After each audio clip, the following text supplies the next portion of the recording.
എടുക്കുകയാണെങ്കിൽ, ആ റെഗുലേറ്റർ കറക്റ്റായിട്ട് ശരിയാക്കി എടുക്കുകയാണെങ്കിൽ ഈ വക പ്രശ്നങ്ങളൊന്നുമില്ല ഇവിടെ. ഹായ്, നമസ്കാരം. ബ്ലോഗേട്ടനാണ്. ഞാനിപ്പോൾ നിൽക്കുന്നതേ ഇടിയഞ്ചിറ ബണ്ടിലാണ്. ബണ്ട് എന്ന് പറഞ്ഞു കഴിഞ്ഞാൽ കുറേ പേർക്കൊക്കെ മനസ്സിലാവും, പക്ഷേ അറിയാത്തവർക്ക് വേണ്ടി പറയാം. അതായത് ഇപ്പോൾ കുറച്ച് നാളായിട്ട് ഞാൻ കാണിക്കാറുണ്ട് നമ്മുടെ അവിടെ കടലിൽ നിന്ന് ശുദ്ധജല മത്സ്യങ്ങൾ, വാള, നട്ടർ, കട്ട്ള അതുപോലുള്ള മത്സ്യങ്ങളൊക്കെ കടലിൽ നിന്ന് കിട്ടുന്നത് ഞാൻ കാണിച്ചിട്ടുണ്ടാവും. അപ്പോൾ കുറേ പേർക്കൊക്കെ കാര്യം മനസ്സിലായിട്ടുണ്ട്, മഴക്കാലമാകുമ്പോൾ കടലിൽ വന്ന് പെടുന്നതാണ് എന്നൊക്കെ മനസ്സിലായിട്ടുണ്ട്. പക്ഷേ ചിലർക്ക് മനസ്സിലായിട്ടില്ല. ഒരു വാഗബ്രാലിനെ പിടിച്ച വീഡിയോ ഇട്ടപ്പോഴും കുറേ പേര് വന്ന് എന്നെ തെറി വിളിച്ചു, അതൊരിക്കലും കടലിൽ വരില്ല എന്നൊക്കെ പറഞ്ഞിട്ട്.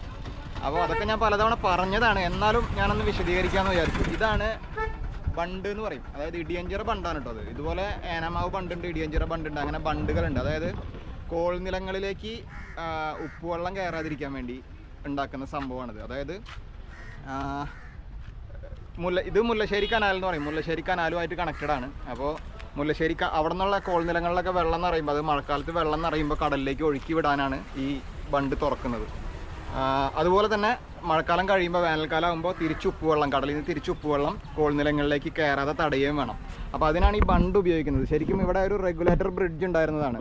ഇത് റെഗുലേറ്റർ ബ്രിഡ്ജ്, അതായത് നമ്മുടെ ഡാമുകളുടെയൊക്കെ ഷട്ടറുകൾ പോലെ ഷട്ടർ ഉയർത്തിക്കൊണ്ട് റെഗുലേറ്റ് ചെയ്തിട്ട് വെള്ളം തുറന്നു വിടാൻ പറ്റുന്ന ഒരു സിസ്റ്റമായിരുന്നു ഇവിടെ ഉണ്ടായിരുന്നത്. പക്ഷേ ഇപ്പോൾ കുറേ കാലമായിട്ട് അത് പ്രവർത്തിക്കുന്നില്ല. അപ്പോൾ അതുകൊണ്ട് അവിടെ മണൽത്തിട്ട ഉണ്ടാക്കിയിട്ട്, അതായത് മണൽ കൊണ്ട് മണ്ണ് കൊണ്ട്, അതായത് മണ്ണ് വെട്ടി വെച്ചിട്ട് ഇങ്ങനെ ഒരു വളഞ്ഞിട്ട് ഒരു ബ്രിഡ്ജ് പോലെ ഒരു ഉണ്ടാക്കും. അതായത് അവിടെ കാണാം, നിങ്ങൾക്ക് ഇവിടെ തുറന്നു വിട്ടിട്ടുള്ളത് കാണാം.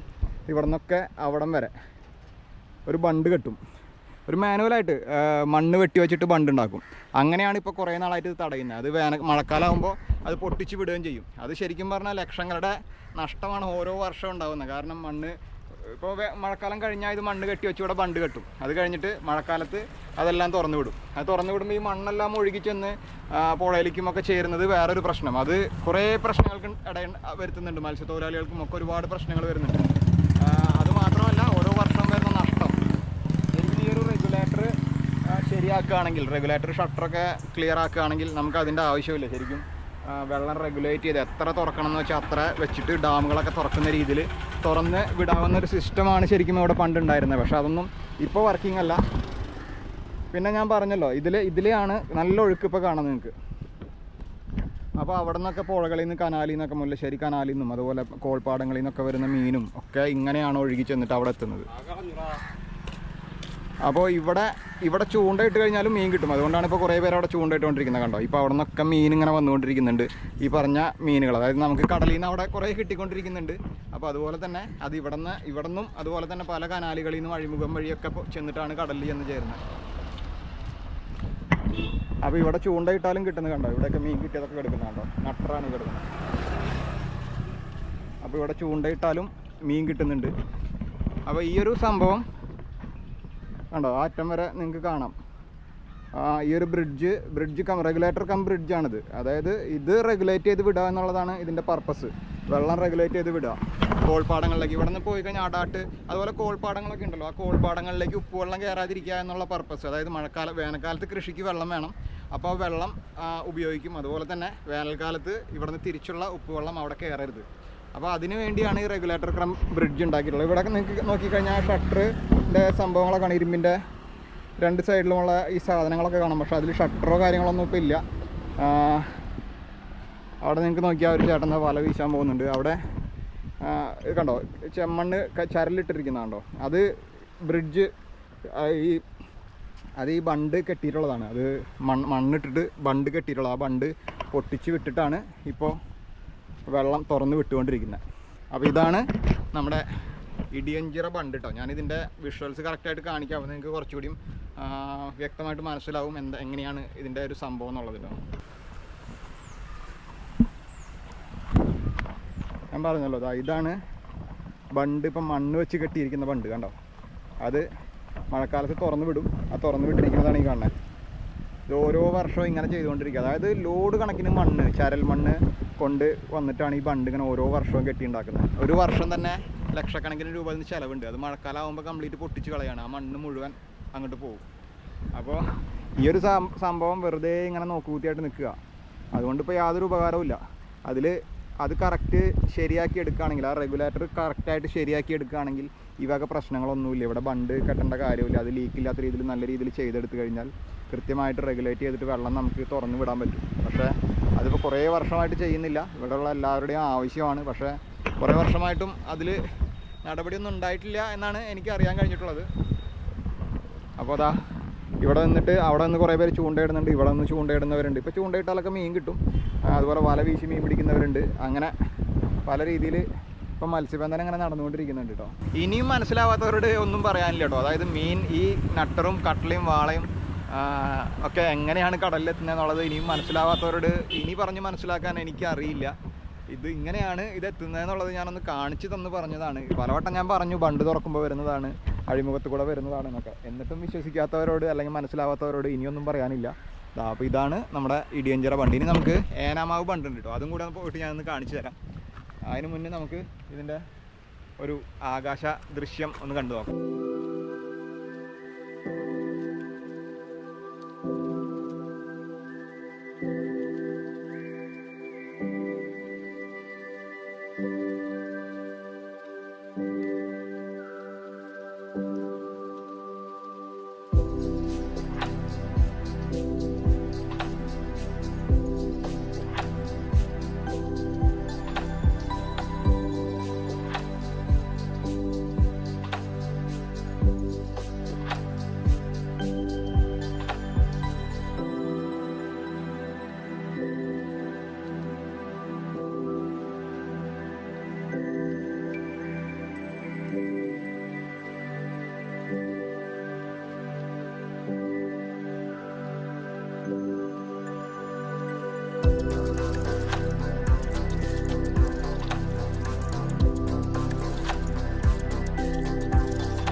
നമ്മൾ നിൽക്കുന്നത് ഏനാമാവ് കടവ് മണലൂർ ഇരുമ്പ് പാലം. ഇരുമ്പ് കൊണ്ട് ഉണ്ടാക്കിയിട്ടുള്ള ഒരു പാലമാണിത്. അപ്പുറത്തുനിന്ന് അങ്ങോട്ട് കടക്കാനായിട്ട് മണലൂർ ഭാഗത്തേക്ക് കടക്കാനായിട്ടുള്ള ഒരു ഇരുമ്പ് പാലമാണിത്. മുമ്പ് ഇവിടെ പാലം ഉണ്ടായിരുന്നില്ല. ഇവിടെ കടവായിരുന്നു. കടവ് എന്ന് പറഞ്ഞാൽ അറിയാമല്ലോ, നമ്മൾ വഞ്ചിയിൽ കടക്കുന്ന ഒരു കടവാണ് ഉണ്ടായിരുന്നത്. ഇപ്പോൾ പാലം വന്ന് ഇരുമ്പ് പാലമാണ്. ഇതിലെ നടപ്പാലമാണ്. പക്ഷേ ബൈക്കുകൾക്കൊക്കെ ടൂ വീലറുകൾക്കൊക്കെ പോകാൻ ടൂ വീലറുകളൊക്കെ പോകുന്നുണ്ട്.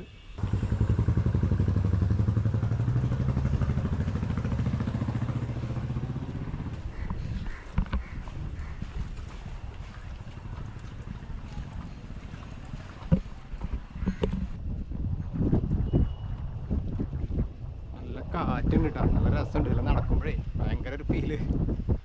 കാറ്റും ആ ഒരു പുഴയുടെ തണുപ്പും ഒക്കെ ആയിട്ട് ഇങ്ങനെ നല്ല രസമായിട്ട് ഇങ്ങനെ നടക്കാം.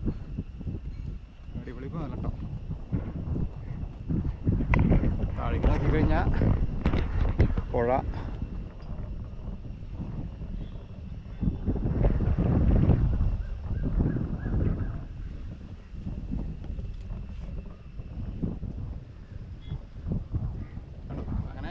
നാട്ടിൽ തന്നെ ഒരുപാട് സ്ഥലങ്ങളുണ്ട് നമുക്ക് ഒന്ന് റിലാക്സ് ചെയ്യാനും കാണാനും വന്നിരിക്കാനും ഒക്കെ പറ്റുന്ന ഒരുപാട് സ്ഥലങ്ങൾ. അങ്ങനെ ഇപ്പം നമ്മൾ വന്നിരിക്കുന്നത് ഏനാമാവ് ബണ്ട് കേട്ടോ. അവിടെ നമ്മൾ കണ്ട ഇടിയഞ്ചിറ ബണ്ടിന് ശേഷം നമ്മളിപ്പോൾ കാണാൻ പോകുന്നത് ഏനാമാവ് ബണ്ടാണ്. കണ്ടോ, ഇവിടെയും നമ്മുടെ ബണ്ടിൻ്റെ സിസ്റ്റമൊക്കെ വർക്ക് ചെയ്യുന്നുണ്ടോ എന്നറിയില്ല. ചെയ്യുന്നില്ല എന്നാണ് എൻ്റെ അറിവ്. കാരണം അതിൻ്റെ ചെയിനൊക്കെ മൊത്തം തുരുമ്പ് പിടിച്ച് വർക്ക് ചെയ്യാത്ത രീതിയിലാണ് ഇരിക്കുന്നത്. വർക്ക് ചെയ്യുന്നുണ്ടോ എന്നറിയില്ല. ഇത് പൊക്കാനും താഴ്ത്താനൊക്കെ പറ്റുന്നുണ്ടോ എന്ന് എനിക്കിപ്പോൾ അറിയില്ല കേട്ടോ. എന്തായാലും ഇതിൻ്റെ സിസ്റ്റം കാര്യങ്ങളൊക്കെ ഇതിൽ കാണുന്നുണ്ട്. ഇവിടെയും അതുപോലെ തന്നെ മുളം കുറ്റികൾ അടിച്ചിട്ട് ബണ്ട് കെട്ടിയിട്ട് ആണ് ഇത്. അതാണിപ്പോൾ തുറന്നു വിട്ടിരിക്കുന്നത്. ഇത് വലിയ റോഡാണ്. ഇതിലെ ബസ് ഗതാഗതമൊക്കെ ഉള്ള ചാവക്കാട് റൂട്ടാണ് കേട്ടോ. അപ്പോൾ ഇതിലെ ബസ്സുകളൊക്കെ എപ്പോഴും പോയിക്കൊണ്ടിരിക്കുന്ന ഒരു റോഡാണ് ഈ ബ്രിഡ്ജിൻ്റെ ഒരു വശം നമ്മുടെ റെഗുലേറ്ററും പിന്നെ വലിയൊരു ബ്രിഡ്ജുമാണ്. അപ്പോൾ ഇവിടെ നിന്നും അത്യാവശ്യം നമുക്ക് കാണാം, നല്ല രീതിയിൽ വെള്ളം ഒഴുകി പോകുന്ന കാണാം. കണ്ടോ, ഈ ബണ്ട് തുറന്നിട്ടിരിക്കുമ്പോൾ വെള്ളം ഒഴുകി പോകുന്നത് കാണുന്നില്ലേ? അപ്പോൾ ഈ വെള്ളമെല്ലാം ചെന്ന് ചേരുന്നത് നമ്മുടെ പുഴയിലേക്കാണ്. കരുവന്നൂർ പുഴ എന്നൊക്കെ പറയും. ആ പുഴ പിന്നെ ചെന്ന് ചേരുന്നത് നമ്മുടെ ചേറ്റു അഴിമുഖത്താണ്. അപ്പോൾ അങ്ങനെയാണ് ഇവിടുന്ന് കംപ്ലീറ്റ്ലി നമ്മൾ മഴക്കാലം തുടങ്ങുന്ന സമയത്ത് ബണ്ട് തുറക്കുമ്പോൾ ഞാൻ എപ്പോഴും അവിടെ പറയാറുണ്ട്, ചൂണ്ടയിടാനൊക്കെ പോകുന്ന സമയത്ത് പറയാറുണ്ട്, കുളവാഴയും ചണ്ടിയും പായലും ഒക്കെ വന്ന് കടലിൽ നിന്ന് അറിയുമ്പോൾ ഞാൻ പറയാറുണ്ട് ഏനാമാവ് ബണ്ട് തുറന്നിട്ടുണ്ടാവും, അല്ലെങ്കിൽ ഇടിയഞ്ചിറ ബണ്ട് തുറന്നിട്ടുണ്ടാവും എന്നൊക്കെ. അപ്പോൾ ഇവിടെ നിന്നാണ് കംപ്ലീറ്റ് ഇങ്ങനെയുള്ള സാധനങ്ങൾ കണ്ടോ, അവിടെയൊക്കെ കുളവാഴയൊക്കെ അടിഞ്ഞിരിക്കുന്ന കണ്ടോ ഒഴുക്കിൽ പെട്ടിട്ട്, ഇതാണ് നേരെ കടലിൽ വന്ന് ചേരുന്നത്. അപ്പോൾ അങ്ങനെയാണ് നമ്മളവിടെ അതൊക്കെ കാണുന്നത് കേട്ടോ. അപ്പോൾ ഇവിടെ ഇപ്പോൾ മീൻപിടുത്തക്കാരെ ചൂണ്ടക്കാരൊന്നും കാണുന്നില്ല. ഇത് തുറന്ന സമയത്ത് ഭയങ്കരമായിട്ട് മീൻപിടുത്തം ഉണ്ടായിരുന്നു, വല വീശിയും ചൂണ്ടയിട്ടും ഒക്കെ പിടിക്കുന്നുണ്ടായിരുന്നു ആ സമയത്ത്. നല്ല ഇതിനേക്കാൾ ഒഴുക്കുണ്ടായിരുന്നു, ഇതിനേക്കാൾ കൂടുതൽ വെള്ളം ഉണ്ടായിരുന്നു. ഇപ്പോൾ വെള്ളം കുറഞ്ഞു, കാരണം ഡാമുകളൊക്കെ ലെവൽ കുറച്ചു, അതുപോലെ പാടങ്ങളിൽ നിന്നും കോൾപ്പാടങ്ങളിൽ നിന്നൊക്കെ വെള്ളമൊക്കെ ഇറങ്ങി. ഇപ്പോൾ എല്ലായിടത്തും ഒരു നോർമൽ സ്ഥിതിയിലേക്ക് വന്നല്ലോ. അപ്പോൾ അതുകൊണ്ട് തന്നെ അത്ര വലിയ ഒഴുക്കോ കാര്യങ്ങളോ ഒന്നുമില്ല. അപ്പോൾ അതുകൊണ്ട് തന്നെ മീൻപിടുത്തക്കാരും കുറവാണ്. ബ്രിഡ്ജിൻ്റെ ഇപ്പുറത്തെ സൈഡിൽ നോക്കുകയാണെങ്കിൽ കണ്ടോ വെള്ളം ഒഴുകി പോകുന്നത് കാണാം. ഇപ്പോഴും അത്യാവശ്യം നല്ല പവർഫുള്ളായിട്ട് തന്നെയാണ് വെള്ളം ഒഴുകുന്നത് കേട്ടോ. അവിടെ നിറച്ച് കുളവാഴ അടിഞ്ഞിരിക്കുന്നുണ്ട് ഒരു സൈഡിൽ, ആ സൈഡ് മൊത്തം കുളവാഴയാണ്. അപ്പോൾ ഇവിടെ നിന്ന് നേരെ ചെന്ന് പുഴയിൽ കയറി അവിടെ നിന്ന് അഴിമുഖം വഴി കടലിലേക്ക് എത്തും. അപ്പോൾ ഈ കുളവാഴയും സംഭവങ്ങളൊക്കെ എത്തുന്നതിൻ്റെ ഒപ്പം മീനുകളും ഒക്കെ എത്തും. അങ്ങനെയാണ് നമുക്ക് കിട്ടുന്നത്. അപ്പോൾ ഇപ്പോൾ എന്തായാലും ഏകദേശം നിങ്ങൾക്കൊരു രൂപം കിട്ടിയിട്ടുണ്ടാവുമെന്ന് വിചാരിക്കുന്നു. കാരണം ഇത് മനസ്സിലാവാത്തവർ ഇപ്പോഴും ഒരുപാടുണ്ട്. കുറേ പേര് ഇപ്പോഴും ഇങ്ങനെ നെഗറ്റീവ് കമൻറ്റുകൾ ചെയ്തുകൊണ്ടിരിക്കുന്നുണ്ട്. പുഴയിൽ ഇത് കിട്ടില്ല, അതാ പുഴയിലെത്തിയാൽ ജീവിക്കില്ല എന്നൊക്കെ പറഞ്ഞു. പുഴയിലെത്തിയാൽ ഇത്തരം മീനുകൾ ജീവിക്കില്ല എന്നുള്ളത് എനിക്കും അറിയാം. പക്ഷെ കുറച്ച് ദിവസമൊക്കെ ജീവിക്കും. ഇപ്പോഴും ഉണ്ട്. ഇന്ന് രാവിലെയും ജീവനോടെ വാള കടലിൽ ഓടി നടക്കുന്നുണ്ടായിരുന്നു. തിരയിൽ പെട്ട് ഇങ്ങനെ വരും, കര വരെ വരും, എന്നിട്ട് തിരിച്ചോടി പോവും. അങ്ങനെ ഓടിപ്പോൾ കുറേ പേര് നോക്കി നിൽക്കുക, കരയിൽ കയറുകയാണെങ്കിൽ പിടിക്കാമല്ലോ എന്ന് വിചാരിച്ചിട്ട് നോക്കി നിൽക്കണമുണ്ടായിരുന്നു. അപ്പോൾ കുറച്ച് ദിവസമൊക്കെ അത് ജീവിച്ചിരിക്കും. പ്രത്യേകിച്ച് കാറ്റ് ഫിഷ് ഇനത്തിൽപ്പെട്ട വാളയും അതുപോലെ വരാലിൻ്റെ വർഗത്തിൽപ്പെട്ട മീനുകളൊക്കെ ആണെങ്കിൽ കുറച്ചുകൂടിയും അത് ജീവിക്കും, അത് സർവൈവ് ചെയ്യും. അപ്പോൾ അങ്ങനെ ഏനാമാവ് ബണ്ടും നമുക്ക് ശരിക്കൊന്ന് കാണാം.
അവിടെ മണ്ണിട്ട് കെട്ടിയിരുന്ന ബണ്ട് പൊട്ടിച്ചതിൻ്റെ അടയാളങ്ങളാണ് കാണുന്നത്. മണ്ണൊക്കെ ഒഴുകിപ്പോയി. ഇതിൽ വരുന്ന വലിയൊരു പ്രശ്നം എന്താണെന്ന് വെച്ചാൽ ഈ മണ്ണൊക്കെ ചെന്നിട്ട് നേരെ ചെല്ലണത് പുഴയിലേക്കാണ്. അങ്ങനെ പുഴയിൽ മണ്ണൊക്കെ അടിഞ്ഞടിഞ്ഞടിഞ്ഞ് പുഴയുടെ ഒരു ഭാഗത്ത് ആഴം കുറഞ്ഞു വരും. അത് ഭയങ്കര പ്രശ്നമാണ്. മത്സ്യത്തൊഴിലാളികൾക്കാണെങ്കിലും മറ്റുള്ളവർക്കാണെങ്കിലും ഭയങ്കര പ്രശ്നമാണ് ഈ മണ്ണൊക്കെ വന്നിട്ട് പുഴയിൽ വന്ന് അടിഞ്ഞ് കയറുന്നത്. ഈ മുളയൊക്കെ കണ്ടോ അവിടെ വെച്ചിരിക്കുന്ന ഇതൊക്കെ അവിടെ ബണ്ട് കെട്ടിയിരുന്ന മുളയാണ് കേട്ടോ. ഇതിനി മഴക്കാലം കഴിയുമ്പോൾ വേനൽക്കാലത്ത് വീണ്ടും ബണ്ട് കെട്ടും. അപ്പോൾ അതിനു വേണ്ടി എടുത്തു വച്ചിരിക്കുന്നതാണ് ഈ മുളയൊക്കെ അവിടെ.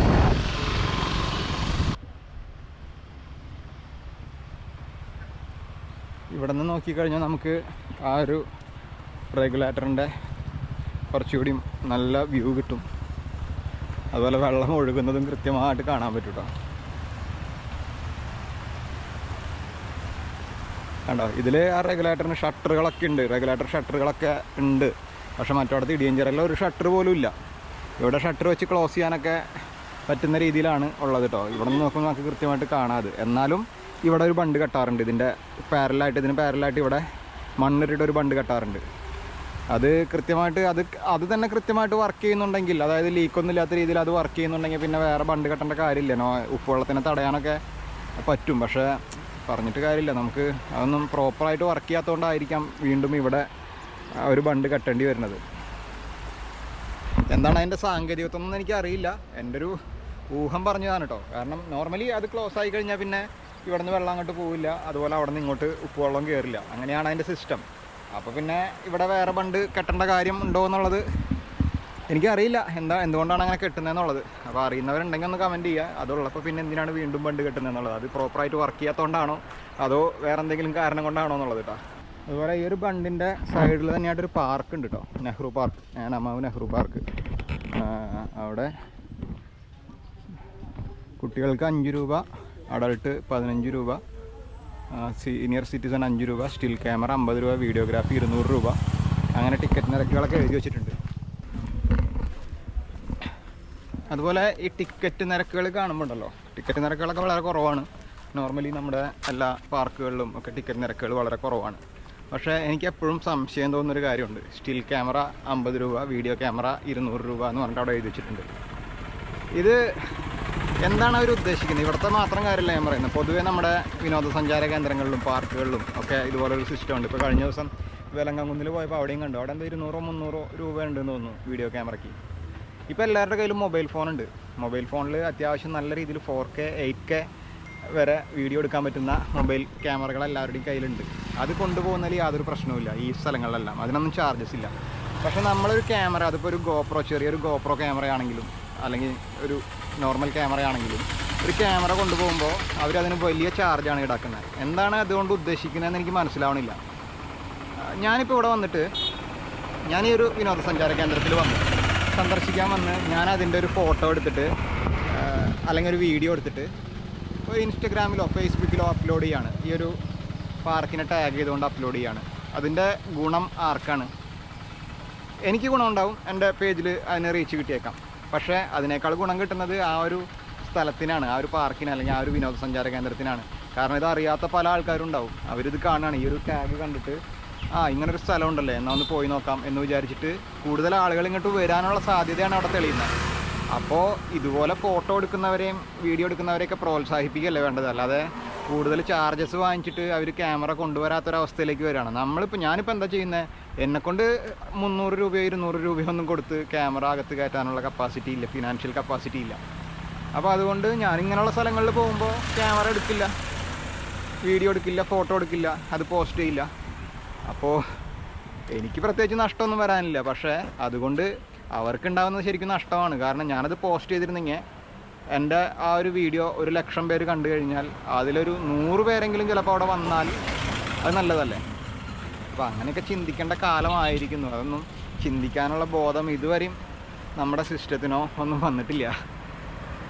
ഇൻഫ്ലുവൻസേഴ്സ് ആവണ്ട, സാധാരണക്കാരനാണെങ്കിൽ ഒരു ക്യാമറ എടുത്ത് നമ്മുടെ ഒരു വിനോദസഞ്ചാര കേന്ദ്രത്തിൻ്റെ, നമ്മുടെ അതിരപ്പള്ളി വെള്ളച്ചാട്ടത്തിൻ്റെ ഒരു ഫോട്ടോ എടുത്തിട്ട് അല്ലെങ്കിൽ ഒരു വീഡിയോ എടുത്തിട്ട് ഒരാളിടുമ്പോൾ അത് ലോകം മുഴുവൻ കാണുമ്പോൾ അത് നമുക്കൊരു പബ്ലിസിറ്റി അല്ലേ. അപ്പോൾ അതിനെ പ്രോത്സാഹിപ്പിക്കുകയല്ലേ വേണ്ടത്, അല്ലാതെ അതിന് ഭയങ്കരമായിട്ടുള്ള ചാർജസ് വാങ്ങിക്കാണോ വേണ്ടത്? ഒരു ഫിലിം ഷൂട്ടിംഗ്, ഒരു മൂവി ഷൂട്ടിങ്ങിനൊക്കെ, അല്ലെങ്കിൽ അതുപോലെ professionally movie shooting, serial shooting, അങ്ങനത്തെ സംഭവങ്ങൾക്കൊക്കെ പൈസ വാങ്ങിക്കാം. ഇതൊരു അമച്വറായിട്ടൊരാൾ ഫോട്ടോ എടുക്കാൻ വരുമ്പോൾ അതിനൊക്കെ ഇങ്ങനെ പൈസ വാങ്ങിക്കുക എന്ന് പറയുന്നത് അതൊരു നല്ല പരിപാടിയായിട്ട് എനിക്ക് തോന്നുന്നില്ല. നിങ്ങൾക്ക് എന്താ അഭിപ്രായം എന്നുണ്ടെങ്കിൽ ഒന്ന് പറയാം കേട്ടോ ഈ ഒരു കാര്യത്തിൽ. കാരണം പലരും ഇത് അനുഭവിച്ചിട്ടുള്ളൊരു കാര്യം തന്നെ ആയിരിക്കും. അപ്പോൾ ഇപ്പോൾ പിന്നെ എല്ലാവരും മൊബൈൽ ഫോൺ ക്യാമറ ഉള്ളതുകൊണ്ട് അത് അത്ര കാര്യമായിട്ട് എടുക്കാറില്ല, ആരും കൊണ്ടുപോകാറുമില്ല. അവർക്ക് വല്ലപ്പോഴാണ് ഒരു ക്യാമറയും തൂക്കി വരുന്ന ഒരാളെ കിട്ടുന്നത്, അവരെ പിടിച്ച് പറിക്കുകയും ചെയ്യും. അപ്പോൾ അങ്ങനെ കറങ്ങിത്തിരിഞ്ഞ് നമ്മൾ ഇവിടെ തന്നെ എത്തി, നമ്മുടെ കടപ്പുറത്ത് തന്നെ എത്തിയിട്ടാ. ബണ്ടുകളൊക്കെ കണ്ട്, ഇടിയഞ്ചിറ ബണ്ട്, ഏനാമാവ് ബണ്ട് ഒക്കെ കണ്ട് കടപ്പുറത്ത് തന്നെ എത്തി. ഇവിടെ വന്നപ്പോഴേ കുറേ വള്ളങ്ങൾ വല അടിക്കുന്നുണ്ട്.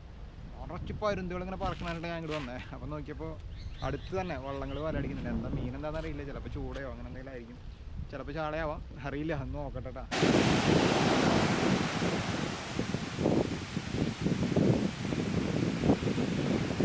അവിടെ വല അടിച്ചിട്ടുണ്ട് വെള്ളം, ഇവിടെ ഒരെണ്ണം വല അടിച്ചിട്ടുണ്ട്. വല വലിച്ചുകൊണ്ടിരിക്കുക, കണ്ടോ? വെള്ളം എന്ന് പറഞ്ഞാൽ വലിയ വെള്ളങ്ങളല്ല കേട്ടോ, ഇപ്പോൾ വെള്ളം എന്നൊക്കെ പറയും ചെറിയ വെള്ളങ്ങൾ. ഇവിടെ കണ്ടോ? ഇതൊക്കെ അവിടെ മാത്രമല്ല, ഇവിടെയൊക്കെ നോക്കിക്കഴിഞ്ഞാൽ എല്ലായിടത്തും ഉണ്ട് കേട്ടോ. ഇവിടെ എല്ലാം നിറച്ചും വള്ളങ്ങളും ഫൈബറുകളും കുറേ ഉണ്ട്. ഉച്ചയായപ്പോൾ ഏറ്റമായി കടലൊക്കെ കയറിയിട്ടുണ്ട്.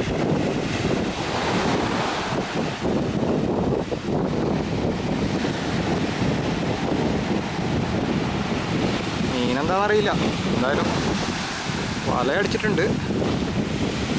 വല വലിച്ചുകൊണ്ടിരിക്കട്ടോ. അത് ശരിക്കും ഭയങ്കര ഒരു രസമാണ് കേട്ടോ ഈ വല വലിക്കല് കേട്ടോ. എന്തായാലും മീനൊക്കെ കിട്ടി തുടങ്ങിയിട്ടുണ്ട് തോന്നുന്നുണ്ട് കേട്ടോ. കണ്ടോ, മഴക്കാലം കുറച്ചാളൊക്കെ ശരിക്കും ദുരിതകാലമൊക്കെ കഴിഞ്ഞ് ഇപ്പോൾ അത്യാവശ്യം നന്നായിട്ട് മീനൊക്കെ വന്നു തുടങ്ങി. മീനിന് വിലയും കുറഞ്ഞു. നല്ല രീതിയിൽ കടൽ കയറുന്നുണ്ട്. ഇവിടെ നിന്ന് നല്ല പോലെ അടിച്ച് കയറ്റുന്നുണ്ട്. നോക്കി ഇവിടെ ഉണ്ടായിരുന്ന ആ തെങ്ങൊക്കെ പോയി. ഇവിടെ ഒരു അടയാളമായിട്ട് നമുക്കൊരു തെങ്ങുണ്ടായിരുന്നു, ചാഞ്ഞു നിന്നിരുന്ന തെങ്ങ്. ആ തെങ്ങൊക്കെ പോയിട്ടാണ്. ഇനി ഈ മോട്ടോർ ഷെഡും കടലും തമ്മിൽ അധികം ദൂരമൊന്നുമില്ല. മഴക്കാലമൊക്കെ കഴിഞ്ഞെങ്കിലും ഈ കുഴിപ്പൻ ഇപ്പോഴും പണി തുടർന്നുകൊണ്ടിരിക്കുക. കുഴിച്ച് ഇങ്ങനെ കൊണ്ടുപോയിക്കൊണ്ടിരിക്കുന്നുണ്ട്. എവിടെ വരെ കയറുന്നറിയില്ല. രാവിലെ ഇറങ്ങിയതാ വീട്ടിൽ നിന്ന്. അപ്പോൾ വെറുതെ ഒരു കറക്കം നമ്മുടെ നാട്ടിൽ കൂടെയൊക്കെ ഒന്ന് കറങ്ങി ആ കാഴ്ചകളൊക്കെ ഒന്ന് കണ്ടു. നിങ്ങളെ കുറച്ചൊക്കെ കാണിക്കാൻ പറ്റി എന്ന് വിചാരിക്കുന്നു. പിന്നെ അവിടെ ചൂണ്ടനുണ്ടോ കുറച്ച് പേരൊക്കെ. ഞാൻ പിന്നെ ഈ നട്ടുച്ച വെയിലത്ത് വന്ന് ചൂണ്ടണ്ടല്ലോ വെച്ചിട്ടാണ്. വൈകിട്ടൊന്ന് നോക്കാൻ വേണമെങ്കിൽ മീൻ കിട്ടുന്നുണ്ട്. മീനും ഞണ്ടും ഒക്കെ ഇപ്പോൾ ഇഷ്ടം പോലെ കിട്ടി തുടങ്ങിയിട്ടുണ്ട്. വറ്റ കിട്ടുന്നുണ്ട്. ഇന്നലെയൊക്കെ വറ്റ നല്ലോണം കിട്ടിയിരുന്നു. നല്ല സൈസ് വറ്റ, 1 കിലോ 1.5 കിലോ ഉള്ള വറ്റയൊക്കെ കിട്ടുന്നുണ്ട്. അപ്പോൾ അങ്ങനെ. അപ്പോൾ എന്തായാലും തിരിച്ചു പോട്ടെ. ബൈ.